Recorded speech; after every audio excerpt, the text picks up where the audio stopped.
Welcome to the Lawyerist podcast, a series of discussions with entrepreneurs and innovators about building a successful law practice in today's challenging and constantly changing legal market. Lawyerist supports attorneys building client-centered and future-oriented small law firms through community, content, and coaching, both online and through the Lawyerist Lab and Accelerator. And now, here are the co-authors of the Small Firm Roadmap and your podcast hosts.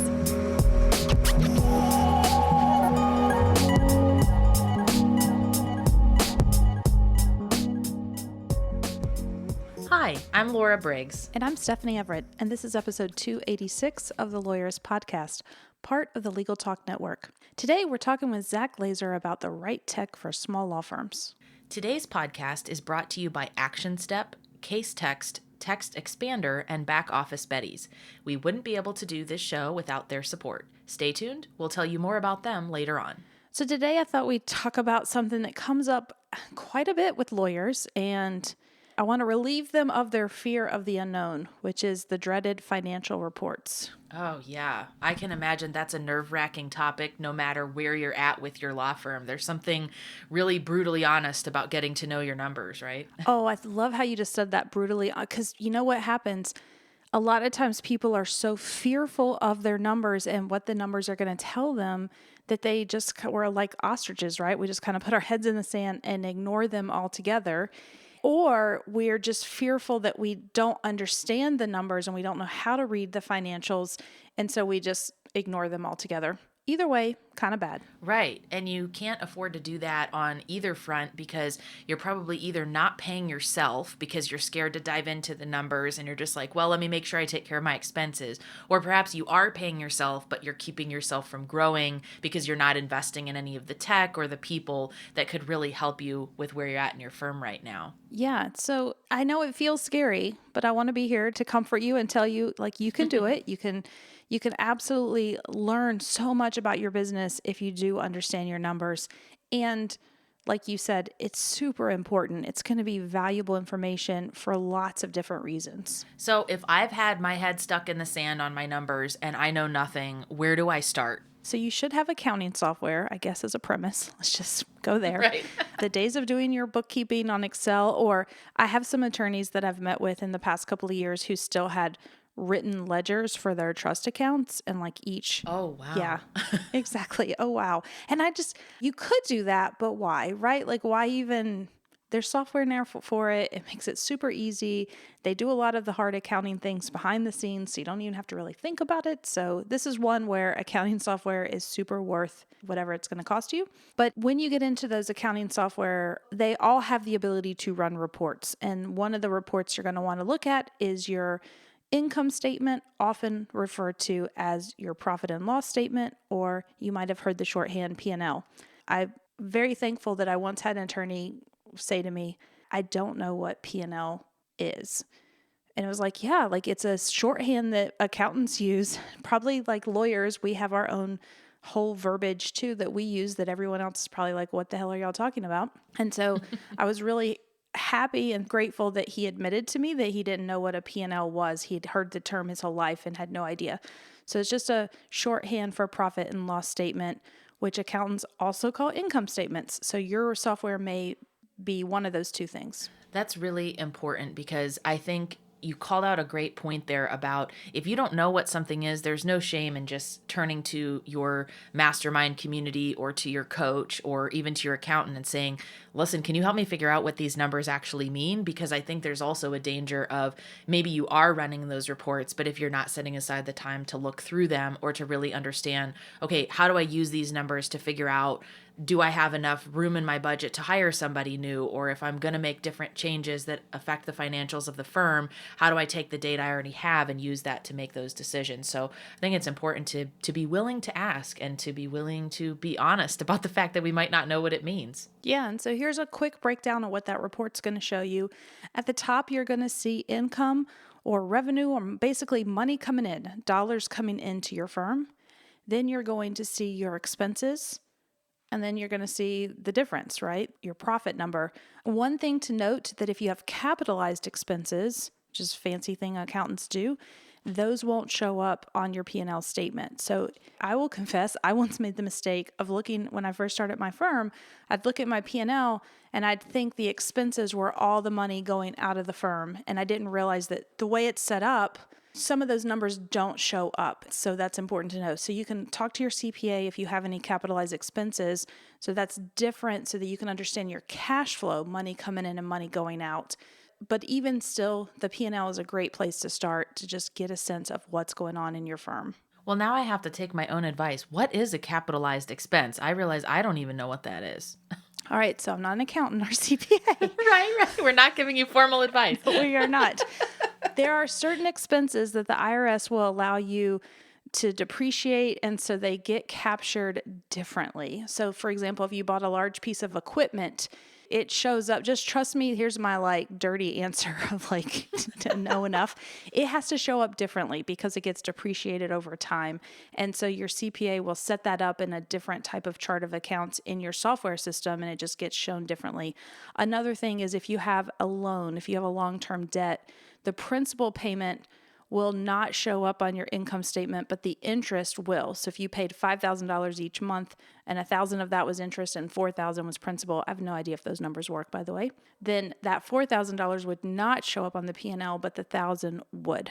That's your non-accountant answer to know. I probably should go look it up. And I think that's what's important about all of this is that you're not going to have it all figured out when you first sit down, and that's okay. I mean, it's that very act of being honest with your numbers, figuring out what do I understand about this and what maybe am I confused about that I can get help from a professional so that you can use those numbers more accurately.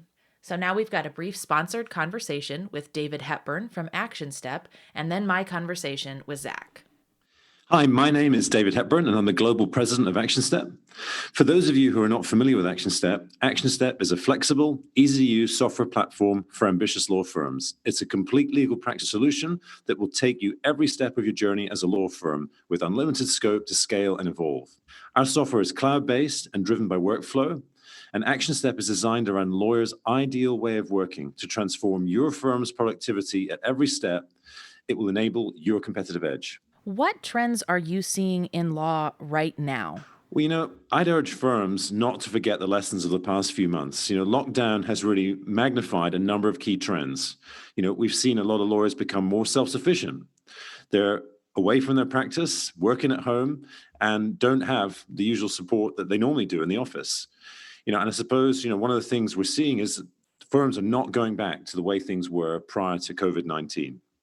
The second theme is really seeing more data-driven lawyers. They want more business insights to help them really drive their business. And finally, a lot of lawyers really want to practice their way. They know that their practice management system is forcing them to do things the way the system's designed.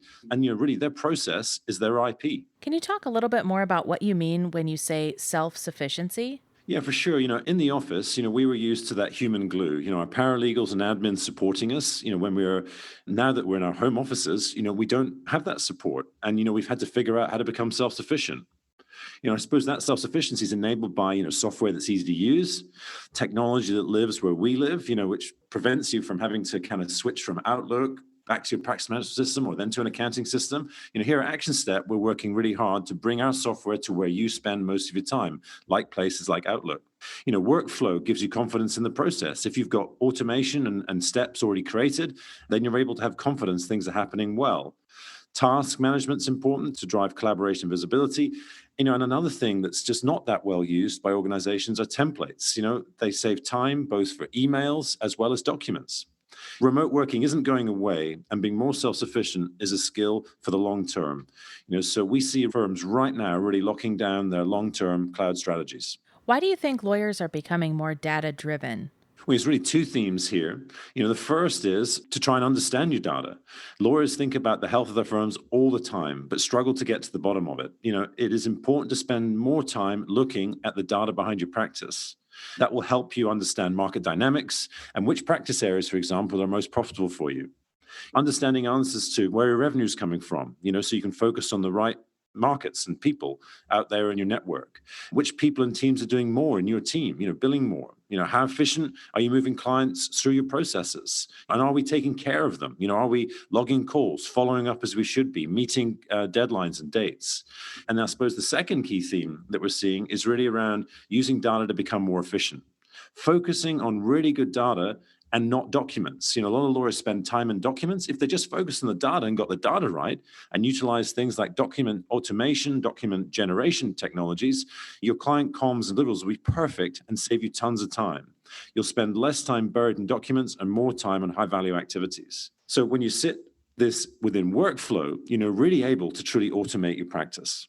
What do you mean by something you mentioned earlier, which is process is my IP? We hear firms say, I want to run my firm my way. It's a challenge using a practice management system that's quite rigid and doesn't enable you to use the process that I suppose is your secret sauce. So I suppose becoming more invested in your processes from becoming more self-sufficient is something that we see a lot of lawyers thinking about. Every firm's unique. The secret sauce is how you do things and how you want to run your firm. And without that human glue, technology really needs to support that process. So I suppose we see them looking for systems that don't limit or dictate that process. We see a real strong demand right now for software that lets you run your firm your way and really develop your ideal workflows and actually have the flexibility to practice that way. We're quite different to traditional practice management solutions in the market and enable you to really unlock your potential by systematizing your practice processes and workflow, and that can become a competitive advantage. That's excellent. And so many firms today need to make sure their software is working for them, not the other way around. If any of the themes we've talked about today have resonated with you, please get in touch at www.actionstep.com, and you can book time with their product specialist to learn how the software will transform your firm's productivity. Thanks so much.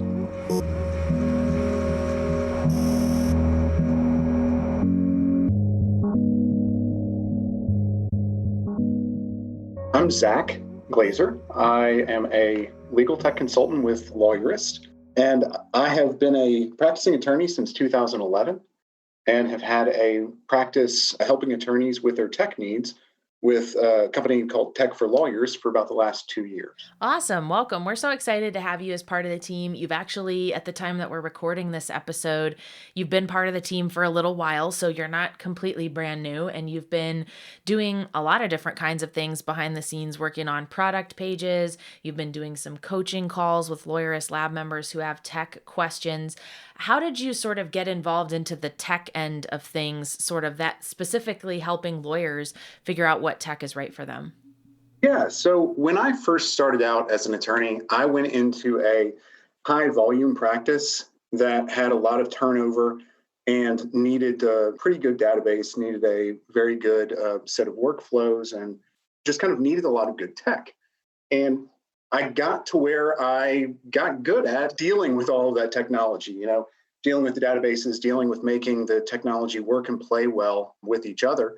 And so I had people that I knew, lawyers that I knew, that would ask me to help them with their stuff. And I realized that one of the things I actually liked about my job at the time was the building of those things, building of the systems instead of, the actual practicing of law. I mean, I enjoy practicing law, but building the systems around the legal field is much more enjoyable for me. That makes a lot of sense. And I think it's also a common place where a lot of attorneys get tripped up because there's so many different options now for legal tech. It seems like there's probably 4 to 6 options for every different type of category you can think of when it comes to legal tech.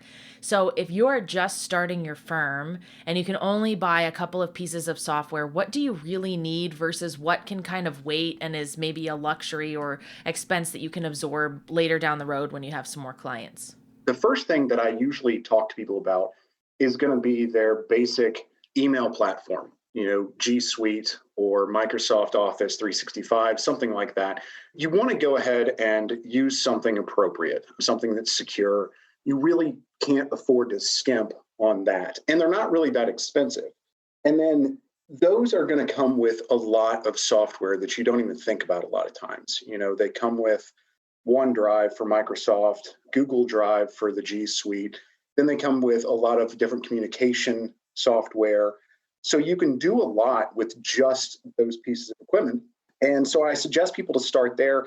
Additionally, those kind of help you make your choices down the road. So the second thing that I would usually talk to people about is law practice management software. And that is something where you're keeping track of your matters in a database. And it can be as simple as just a very quick database that has a user interface that you created in Access, or it can be, extremely complex and very specific to the type of law you practice.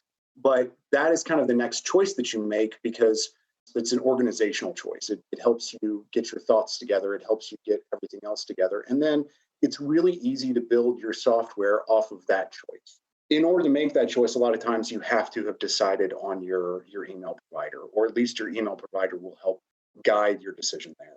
And then I would make sure, I think it's not even really a choice for lawyers, but using Microsoft Word, dealing with other industries, you can use Google, you can use Google Docs, you can use Google Sheets. But in the legal industry, Microsoft Word is just something that you're going to have to be able to use, and something that I would suggest for people to know how to use very well, to use all the intricacies of redlining and some of the macros and some of the more difficult things to do on Microsoft Word are extremely helpful. So when you have a couple of processes outlined in your firm, but you're looking to make that upgrade from something like G Suite or whatever you've kind of strung together with Microsoft Word to a piece of technology, do you have to start fresh with your workflows, or do you recommend that attorneys sit down and look at their existing workflows and then try to find the piece of software that fits what they're already doing? I think a lot of times when people design software, they try to design how attorneys work. And without actually being in an office and knowing how attorneys operate, and knowing that most attorneys operate differently than each other. Everybody has their own little idiosyncrasies in a way that they're comfortable moving forward. So I like to have people work from what they know, from their workflows already, and then go and get the software, go and get the programs that can fit into that for them. Because we're talking about using technology to make you better, not making technology better with law. So people talk about the Centaur attorney, strapping on technology to your practice already, and then having that help you be efficient and productive. And so I think that stems from having good workflows and having good operational organization already. Yeah, that makes sense, because I think there's just so many options out there now, and you have to know what it is that you're going to get out of any particular program. So as you're growing with legal software, where do you think a lot of attorneys go wrong, either when they're picking it out or they're using it? What are some of the, common things you're seeing there with lawyers? So a lot of times, I think attorneys want the software to solve all their problems. And software should solve a lot of problems. Technology should solve a lot of problems. But I see a lot of people don't get down to the basics like we were just talking about and do their workflows appropriately. Sit down and draw out how something works through their office. And when I sit down with people that we're coaching or people that I consult with and actually kind of take things step by step and calm down and think about what we actually want, a lot of times we find that we need less software than we thought. There is less need for these very specific pieces of software that do something very, very particular. And really what it is it's about changing how we pass things from one person in our office to another person in our office. And those things can be done with some simple equipment. Perfect. So I think another challenge that might come up is we see this all the time in our Lawyerist Insiders Facebook group. Someone will pop in there and ask like, hey, who uses Clio? Who likes it and who doesn't?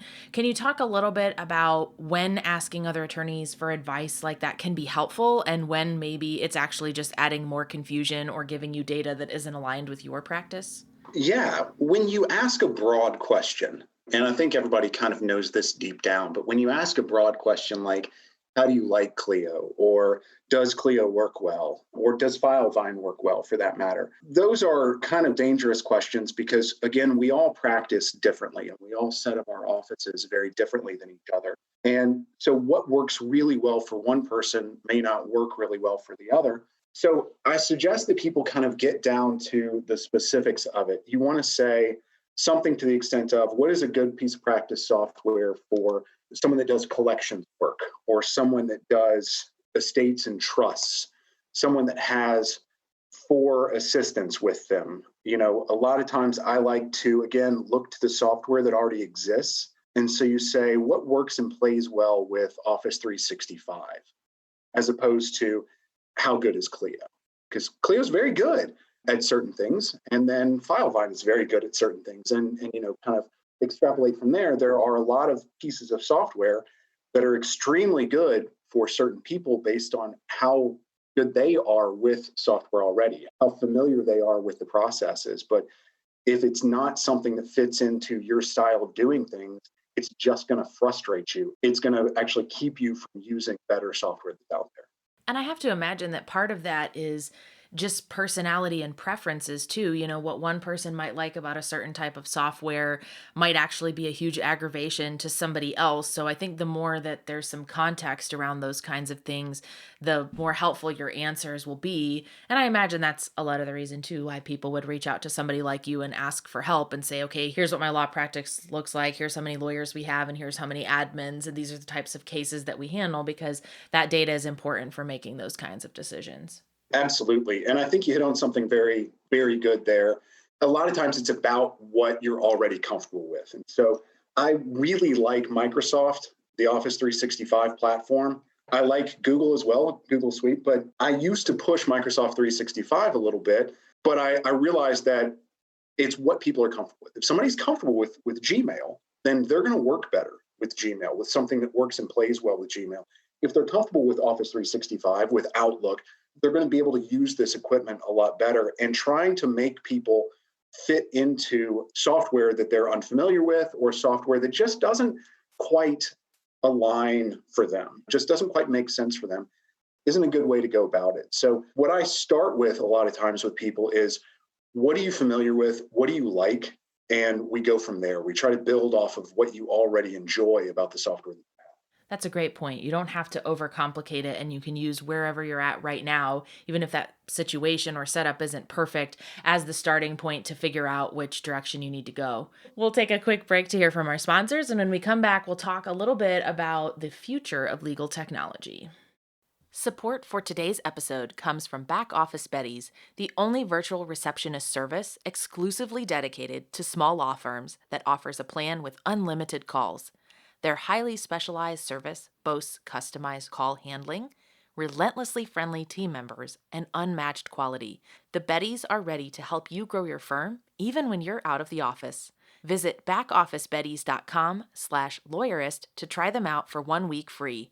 Use the promo code PODCAST to receive $150 off your first month. Typing the same thing like your email address or phone number over and over is a productivity killer. Turn everything you need to type more than once into a snippet with Text Expander.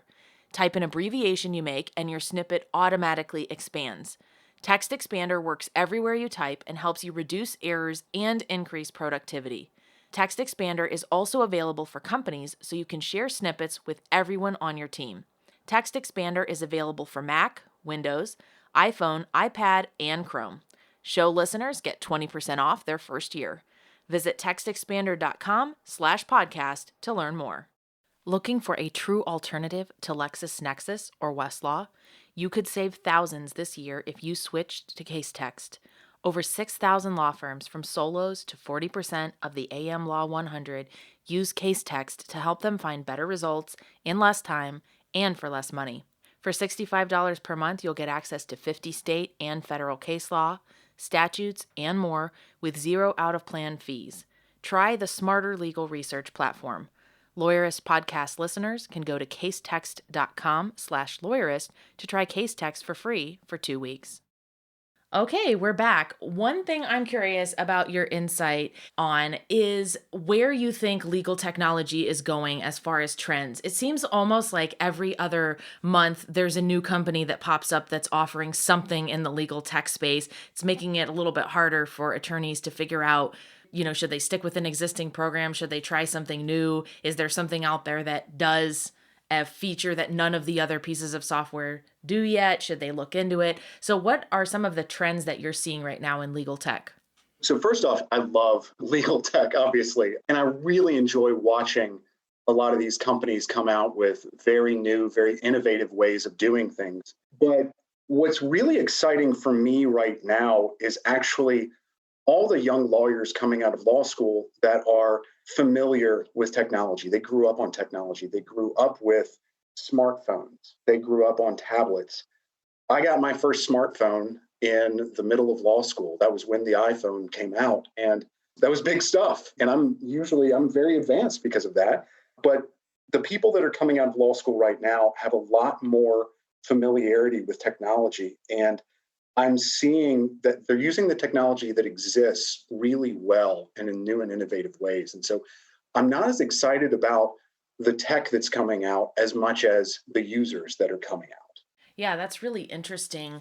Are you seeing that there are certain things that attorneys are pinpointing as problems or gaps in the market right now where they're saying, I really love this, but it's missing this feature, or if I only had a software program that could do this thing? Do you think there's any commonalities around some of the challenges that lawyers are experiencing right now? One of the big questions that I see right now is, whether lawyers should take the time to learn to code.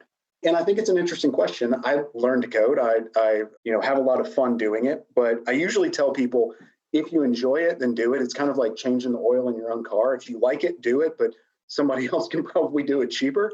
So the question is as to how much attorneys need to understand the underlying technology. And a lot of software is coming out right now that is making kind of a plug and play sort of code. So you've got companies like Documate and Community Lawyer that are making workflow creation of documents very, very simple for somebody who speaks legally as opposed to speaking kind of tech languages. So I think that's something that's exciting for me right now, is that a lot of attorneys are actually getting their hands dirty on making things that look a lot more like software, look a lot more like personalized apps. And I think that's really interesting to see specific attorneys and what they're doing with these things. Is there a point where it's dangerous to be entrenched in the software that you're using right now, such that it's hard to try to move on to something else? So maybe you're sticking with something under the kind of concept of the devil you know is better than the one that you don't. How do you tell when it's really time to switch things up and to move to a different platform, especially if you've got your existing business kind of set up to work, even if not perfectly, in this current form? Yeah, so that's one of the toughest things to figure out with the technology, obviously. When I'm moving forward, kind of talking to people about whether or not they need to leave a, let's say, law practice management system that they've been on for years, I like to look at where that practice management system is going. Are they behind right now, or are they behind? Are they about to catch up? Because they're a company in themselves, and they're not going to have smooth transitions. They're going to move, they're going to advance in fits and starts. And so if they're continuing to advance, well, then I might give them a little bit more time to move forward and bring their technology into kind of compliance with the rest of the industry. If it's something that seems like it just is fundamentally lagging, then I think most of the time it is worth taking the effort to switch to something else that is better, that is more specific to what you're doing, that you're more comfortable with, and that is more future-proof. Yeah, it seems like that might be a pain point for lawyers. You have a system that's set up and you know that it's not working perfectly, but that whole idea of just the downtime or having to learn the new tech and teach it to everybody on the team could potentially be a barrier to kind of moving forward there. Absolutely. And I think that's why I really like programs they work and play well with a lot of different programs. They have open APIs, which means that they will send information from their program to another program that you're using. And so you can put together a machine that is specific to your practice that is kind of piecemeal. And so as one of those pieces of the machine gets deprecated, then you can replace it with something that is in that sphere, but yet you don't have to replace the entire thing. You don't have to replace the entire machine. So I prefer to set my practices on top of kind of a base of Microsoft or Google because they're not going anywhere. And then everything from there is kind of piecemeal. You make it small and have a specific purpose. Do you have any recommendations around best practices for getting a sense of whether a software is right for you before investing in it or moving all of your cases over to it? Like, do you find demos to be helpful? Is there something else that attorneys should be doing before jumping in feet first with a particular piece of software? I actually do find demos to be helpful. Not necessarily because you get a feel for the software, but in the demo, you get a feel for how much help you're going to get from that company. There are a lot of very good companies in legal tech that are just chomping at the bit to help attorneys as much as they can to transfer their information, to build their systems on their platform. And so I like to actually look at who's making the software and see how I feel about the kind of support they're going to give me. Because a lot of times I can kind of make the piece of software work. Their law practice management system at its most basic is really just a database that stores the information about my client. And yes, they're all very different from each other, but I can make a lot of them work very much like themselves. So it's more about what kind of support I'm going to get. So I do like to do demos. I do like to talk to people who have the same kind of practice, see what their experience is. And then you can also talk to the companies that are kind of peripheral to that. So if you're looking for law practice management software, maybe you talk to the CRM company about their experience with the law practice management software, or you talk to a document automation company about how difficult it was to get connected to their sort of software. And you just kind of get a feel for them. It takes a little bit of time, but unfortunately, the whole process takes a little bit of time because setting up your infrastructure, your tech infrastructure, is not something that is done in a day. And it's something that needs to be well thought out, but you need to be comfortable with your providers. Right. Well, that's extremely helpful. So I feel like I'd be remiss if I didn't ask you, is there a piece of software or tech or some kind of cool tech tip you have to help us, save time or do things more efficiently? I think everybody's kind of always looking for something that will speed up their processes or make their lives a little bit easier. And it seems like you'd be the guy to go to for that. A lot of times I tend to use the stuff that already exists. I've been leaning into letting Outlook write a lot of my email for me and letting Google write a lot of my email for me. But specifically, I've been playing with Text Expander a lot lately. Mm-hmm. And it has been a very interesting piece of software because it allows me to create templates and some very robust templates and then take them across platforms. So I can use a template in my email that I also can use in my Word document, but I can also create extremely complex Word document templates. That's been one that I've had a lot of fun with, and I can actually see where I save time because you create these snippets, you make a kind of 3-character hotkey, and then all of a sudden you've got 2 paragraphs that you always say to people. I can easily envision people doing their certificate of service with something like Text Expander. It's just kind of a cross-platform template. That's awesome. And I think you bring up a really good point too about how you're relying on things inside Outlook and Gmail, because often we take these things for granted and there's all kinds of hacks and keyboard commands and shortcuts that can often help you be more efficient in the programs that you're already using. So don't overlook that and feel like you have to throw everything out and invest in something entirely new. There may be some tips and tricks that you can use with the pieces of software and the programs that you're using already that will cut down on that concern about having to move everything over to something else. Well, Zack, thanks so much. I know I got a lot out of this, and we're super excited to have you as part of the team. And Zack will also be writing, product pages and product reviews for Lawyerist. So stay tuned as we have more of those coming out. But thanks again so much. Laura, thank you for having me. I enjoyed it, and I'm also very excited to be part of this team. The Lawyerist podcast is produced by Laura Briggs and edited by Christopher Ng. Are you ready to implement the ideas we discuss here into your practice? Wondering what to do next? Well, here are your first 2 steps. If you haven't read the Small Firm Roadmap yet, grab the first chapter for free right now at lawyerist.com/book. Next, if you're looking for help beyond the book, then let's chat about whether our coaching communities are right for you. Head to lawyerist.com/community to schedule a 15-minute call with our community manager. The views expressed by the participants are their own and are not endorsed by Legal Talk Network. Nothing said in this podcast is legal advice for you.